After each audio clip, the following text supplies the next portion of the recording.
Bir dənə şey qayda deyim, qurban olun, bunu yadda saxlayın.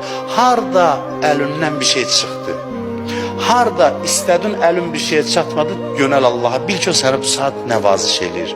Allahın xoşu gəlmir bəndəsin nəyəsə çatmasın. Allah artığın verməklə məşğuldur. Artığın verməklə məşğuldur. Deyirsən ki, qüdrətin çatır, bəli, rəhəmlisən, bəli, mən çalışmışam, bəli, nəticə yoxdur, deməli, sən daha üstün bir şey mənə vermək istəyirsən bunu verməməklə. Daha artıq bir şey vermək istəyirsən. Kim ora diqqət eləsə, onda həsrətini çəkməyəcək. Deyəcək, belə dünəndən olmasın. Nədənsə məhrum olanda, nəsə əlüzdən çıxanda, nəyəsə çatmayanda yas qurub qəmli statuslar paylaşmayın. Deyin ki, Allah mənə bundan artığını vermək istəyir. Allah bundan üstünlüğü vermək istəyir. Daha üstün bir şey vermək istəyir. O demək deyil çalışma.